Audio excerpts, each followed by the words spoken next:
দর্শক, জ্বর ঠান্ডা বা শারীরিক বিভিন্ন জটিলতায় আমরা সচেতন থাকি চিকিৎসা নিয়ে, কিন্তু মানসিক সমস্যা আমরা কতটা সচেতন? মানসিক সমস্যা হলে আমরা অনেক সময় চারপাশের কথা চিন্তা করে চিকিৎসা নিই না, তার থেকেই সৃষ্টি হয় নানা রকম জটিলতা। মানসিক রোগগুলোর মধ্যে একটি হলো ডিপ্রেশন। আজ আমরা কথা বলবো এই ডিপ্রেশন রোগটি নিয়ে। দর্শক সবাইকে আমন্ত্রণ বৈশাখী টেলিভিশন নির্মিত স্বাস্থ্য বিষয়ক আয়োজন বৈশাখী হেলথের আজকের পর্বে। পুরো আয়োজন জুড়ে আপনাদের সাথে আছি আমি ডাক্তার ফারজানা আলী। আজ আমাদের আলোচনার বিষয় ডিপ্রেশনের প্রাথমিক লক্ষণ, কারণ ও আধুনিক চিকিৎসা। আর এই বিষয়ে আলোচনায় আমাদের সাথে স্টুডিওতে উপস্থিত আছেন মানসিক রোগ, মাথা ব্যথা, মাদকাসক্তি ও সেক্স সমস্যা বিশেষজ্ঞ ডাক্তার তাইব ইবনে জাহাঙ্গীর, সহকারী অধ্যাপক, সাইকিয়াট্রি বিভাগ, জাতীয় মানসিক স্বাস্থ্য ইনস্টিটিউট, ঢাকা। আপনাকে আমন্ত্রণ জানাচ্ছি আমাদের আজকের পর্বে। কেমন আছেন? জি, ভালো আছি। আপনাদেরকেও ধন্যবাদ জানাচ্ছি আমাকে আপনাদের আজকের এই প্রোগ্রামে ইনভাইট করার জন্য। আমরা একটু ডিপ্রেশনের যাওয়ার আগে একটু জানতে চাই যে অনেক সময় দেখা যায় প্রায়শই মানুষ বলে যে তার মন খারাপ হচ্ছে, কাজের আগ্রহ হারিয়ে ফেলছে, ক্লান্ত বোধ করছে। এই লক্ষণগুলো ডিপ্রেশনের লক্ষণ কিনা? ওকে, দেখুন, আসলে ডিপ্রেশন, বিষণ্ণতা, এটি কিন্তু একটি মানসিক রোগ। ডিপ্রেশনের ক্ষেত্রে যেটি হয়, একজন মানুষের 2 সপ্তাহ বা তারও বেশি সময় ধরে দিনের বেশিরভাগ সময়ই মন খারাপ থাকে, কিছুই ভালো লাগে না, সে হয়তো কোনো কাজকর্মে এনার্জি পাচ্ছে না।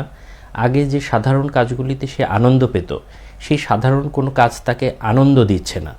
একটা ভালো খবর শুনলে তার ভালো লাগে না, কোনো খারাপ সংবাদ শুনলে তার কোনো রিয়াকশন হয় না, এবং অলমোস্ট সার্বক্ষণিকই এই একই সমস্যাটা হতে থাকে। সাধারণ মন খারাপগুলি দেখা যায় অন্য কোনো সিচুয়েশনে বা ঘটনার পরিপ্রেক্ষিতে আবার ঠিক হয়ে যায়, কিন্তু যে ডিপ্রেশনে ভুগছে সে কিন্তু একইভাবে দিনের পর দিন এই সমস্যাটা নিয়ে ভুগে থাকে।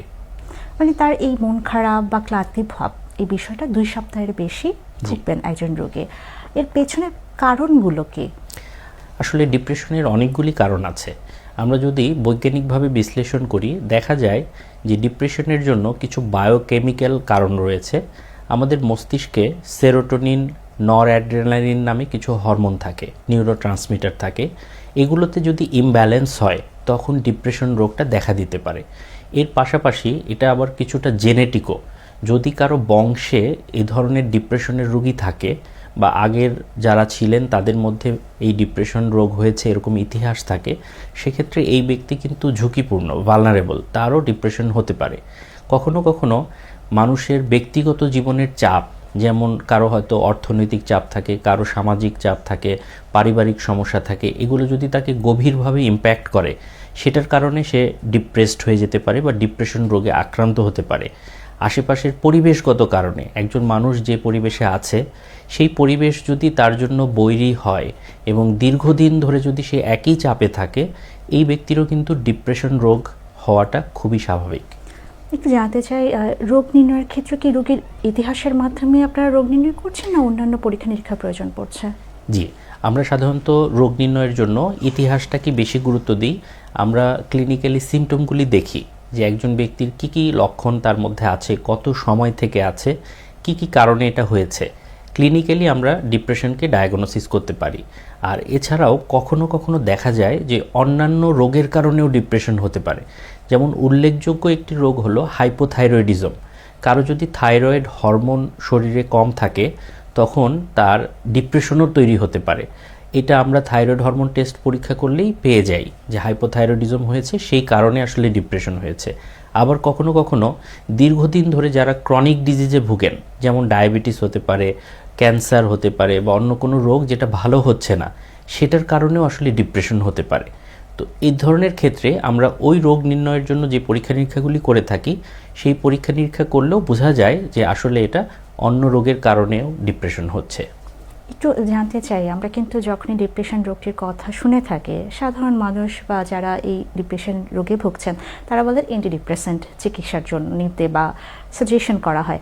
আধুনিক চিকিৎসা নিয়ে একটু জানতে চাই যে ডিপ্রেশনের আধুনিক চিকিৎসায় কী কী জিনিস অন্তর্ভুক্ত হয়েছে? ওকে, ডিপ্রেশনের আসলে খুবই আধুনিক চিকিৎসা রয়েছে।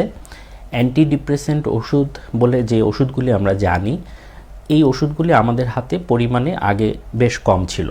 এখন যে নতুন নতুন অ্যান্টিডিপ্রেসেন্টগুলো এসেছে, পুরাতন ওষুধের পাশাপাশি এগুলো খুবই কার্যকর এবং নিরাপদ। ওষুধের সাইড ইফেক্টের প্রোফাইলটা অনেক কমে গিয়েছে, নিরাপদে মানুষ ডিপ্রেশনের চিকিৎসা নিতে পারছে এই ওষুধগুলির মাধ্যমে। ইভেন কারো যদি প্রেগনেন্সি থাকে, কেউ যদি ল্যাকটেটিং মাদার হয়, তারাও বিভিন্ন ওষুধ রয়েছে যেটা সম্পূর্ণ নিরাপদে খেতে পারছে। আমি একটু আগেই বললাম যে অন্য রোগের কারণেও ডিপ্রেশন হয়। যদি কারো কিডনি ডিজিজ থাকে, লিভার ডিজিজ থাকে, হার্ট ডিজিজ থাকে, তাদের জন্যও নিরাপদ অ্যান্টিডিপ্রেসেন্ট ওষুধ রয়েছে।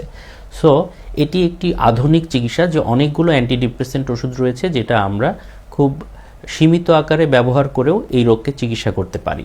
এর পাশাপাশি একটি অন্যতম প্রধান চিকিৎসা হলো কাউন্সিলিং। আমরা এটাকে সাইকোথেরাপি বলে থাকি। পপুলার একটি সাইকোথেরাপি হলো সিবিটি, কগনিটিভ বিহেভিয়ার থেরাপি। এই কগনিটিভ বিহেভিয়ার থেরাপির মাধ্যমেও আমরা আধুনিকভাবে ডিপ্রেশনের চিকিৎসা করে থাকি এবং এটিও খুবই কার্যকর। কখনো কখনো দেখা যায় যে কোনো ডিপ্রেশন একেবারেই ভালো হচ্ছে না, রেজিস্ট্যান্ট হয়ে গিয়েছে। সেই রেজিস্ট্যান্ট ডিপ্রেশনের জন্য সর্বাধুনিক পদ্ধতি রয়েছে ইসিটি বা ইলেকট্রোকনভালসিভ থেরাপি, টিএমএস, ট্রান্সক্রেনিয়াল ম্যাগনেটিক স্টিমুলেশন। এই ধরনের অনেকগুলি নতুন নতুন চিকিৎসা ডিপ্রেশনের জন্য এসেছে। তবে উল্লেখযোগ্য হলো সাধারণত আমরা ক্লাসিক্যালি যেভাবে চিকিৎসা করে থাকি, ওষুধ এবং কাউন্সিলিং, ওষুধ কাউন্সিলিংয়েই বেশিরভাগ ডিপ্রেশনের রোগী সম্পূর্ণ সুস্থ হয়ে যায়। আমরা একটু সর্বশেষ মুহূর্তে জানতে চাই, আপনি কিন্তু সিবিটির কথা বললেন, টিএমএসের কথা বললেন এবং এটা বিস্তারিতও বললেন। এই চিকিৎসা সেবাগুলো একজন রোগী কোথায় কোথায় পাবেন? এই চিকিৎসা সেবাগুলি অনেস্টলি স্পিকিং বাংলাদেশে আসলে উপজেলা পর্যায়ে সাইকিয়াট্রিস্ট নেই বা মানসিক রোগ বিশেষজ্ঞ নেই, কিন্তু আমাদের উপজেলা পর্যায়ে যে চিকিৎসকরা থাকেন তারাও আসলে ডিপ্রেশনের চিকিৎসা করতে পারেন, ওষুধ লিখতে পারেন, কাউন্সিলিং কিছুটা হলেও করতে পারেন। জেলা পর্যায়ে মানসিক রোগ বিশেষজ্ঞ বা সাইকিয়াট্রিস্ট রয়েছে, বিভাগীয় পর্যায়ে রয়েছে। বাংলাদেশের যে কোনো সরকারি হাসপাতাল, মেডিকেল কলেজ হাসপাতালে সাইকিয়াট্রি ডিপার্টমেন্ট রয়েছে, তো সাইকিয়াট্রি ডিপার্টমেন্টে এই চিকিৎসাটা হয়ে থাকে। এছাড়া আমাদের ন্যাশনাল ইনস্টিটিউট আছে, আমাদের বাংলাদেশ মেডিকেল ইউনিভার্সিটি আছে, সব জায়গাতেই ডিপ্রেশনের চিকিৎসা অ্যাভেলেবেল রয়েছে। সার্বিকভাবে আমাদের দর্শকদের জন্য কোনো পরামর্শ আছে কিনা? আমি দর্শকদের জন্য একটি কথা বলতে চাই যে দেখুন, ডিপ্রেশন বা বিষণ্ণতা কিন্তু দুর্বলতা নয়। এটিকে দুর্বলতা ভাবা যাবে না যে এই ব্যক্তি আসলে দুর্বল, উইক, এই কারণে সে কোনো কাজ করছে না, কোনো কিছু তাকে দিয়ে করানো যাচ্ছে না, কথা বলছে না, খাচ্ছে না, সারাক্ষণ শুয়ে আছে আর নেগেটিভ চিন্তা করছে। ব্যাপারটা আসলে তা না। এটি একটি মানসিক রোগ এবং এটির চিকিৎসা করে সম্পূর্ণভাবে ভালো হওয়া সম্ভব। আপনাকে অসংখ্য ধন্যবাদ আমাদের সাথে সম্পৃক্ত হওয়ার জন্য। আশা করি আমাদের আজকের পর্ব থেকে দর্শকরা উপকৃত হয়েছেন। জি, আপনাকেও অনেক ধন্যবাদ। দর্শক, কথা বলছিলাম ডিপ্রেশনের প্রাথমিক লক্ষণ, কারণ ও আধুনিক চিকিৎসা নিয়ে। ডিপ্রেশনে ভুগলে আমরা লজ্জাবোধ না করে চিকিৎসকের শরণাপন্ন হব এবং চিকিৎসা সেবা নিব, তাহলে ডিপ্রেশন থেকে আমরা মুক্ত হতে পারবো অতি সহজে। সবার সুস্বাস্থ্য কামনা করে শেষ করছি বৈশাখী টেলিভিশন নিয়মিত স্বাস্থ্য বিষয়ক আয়োজন বৈশাখী হতে আজকের পর্ব। সবাই ভালো থাকুন, সুস্থ থাকুন। ধন্যবাদ সবাইকে।